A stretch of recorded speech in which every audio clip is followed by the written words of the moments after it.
आज के इस वीडियो में हम देखेंगे चिश्तीज़ के बारे में। ये कौन थे, कैसे थे, किस तरीके से ये रहते थे। तो बहुत सारे सूफ़ीज़, ये तो आपको अब तक पता ही होगा कि अगर आपने चैप्टर पढ़ा होगा कि बहुत सारे सूफ़ीज़ लेट 12th सेंचुरी में इंडिया आए थे। उसमें से सबसे ज़्यादा इन्फ्लुएंशियल जो थे वो चिश्तीज़ थे। इसका रीज़न क्या था? इसके दो रीज़न्स थे। पहला रीज़न तो ये कि इन्होंने अच्छे से अडेप्ट किया था और अडॉप्ट किया था। अडेप्ट किया था लोकल एनवायरनमेंट में और अडॉप्ट किया था काफ़ी सारे इंडियन ट्रेडिशंस को अडॉप्ट किया था इन लोगों ने। जैसा कि यहाँ पे लिखा हुआ है कि सर को झुकाना शेख के सामने, विज़िटर्स को पानी देना, इनिशिएट्स जितने भी लोग उस इंस्टीट्यूशन में हैं उनके सर को मुंडवाना, योगिक एक्सरसाइजेस करना।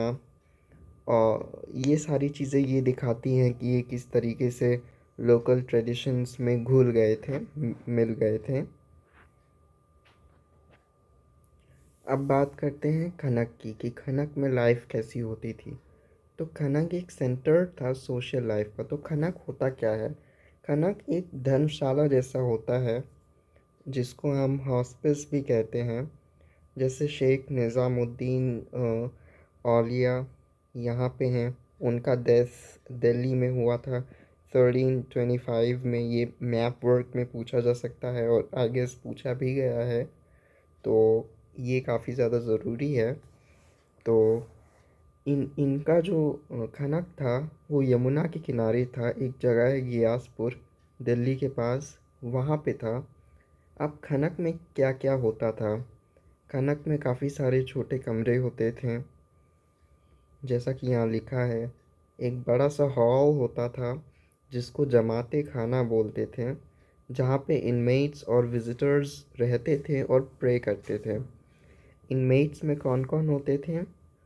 परिवार वाले होते थे शेख के, अटेंडेंट्स होते थे और डिसाइपल्स होते थे। अपस्टेयर्स में एक छोटा सा कमरा था जहाँ पे शेख रहते थे और अपने विजिटर्स से मिलते थे। रात दिन अपने विजिटर्स से मिलते थे ऊपर के कमरे में।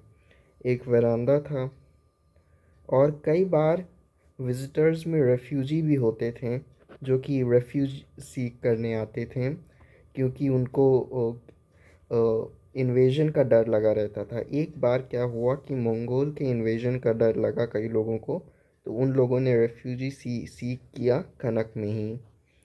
एक किचन भी होता था, ओपन किचन, जिसको लंगर कहते हैं।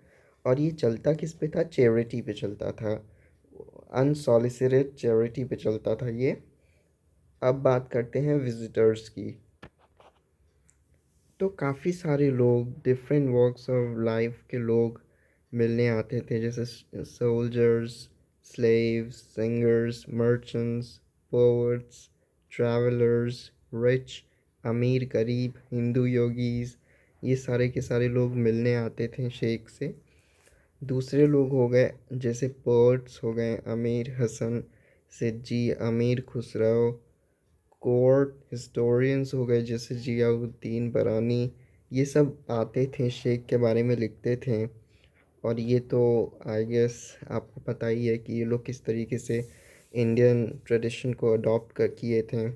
अब शेख निज़ामुद्दीन औलिया ने अपने सक्सेसर्स को भी अपॉइंट किया था अपने डेथ के पहले, जिन्होंने कनक पूरे सब कॉन्टिनेंट में इस्टेब्लिश किया, जिसकी वजह से टीचिंग्स, प्रैक्टिसेस, ऑर्गेनाइजेशन जिस चीज़ की वो काफ़ी ज़्यादा फेमस हो गई और शेख भी काफ़ी ज़्यादा फेमस हो गए, पूरे सब कॉन्टिनेंट में फैल गया।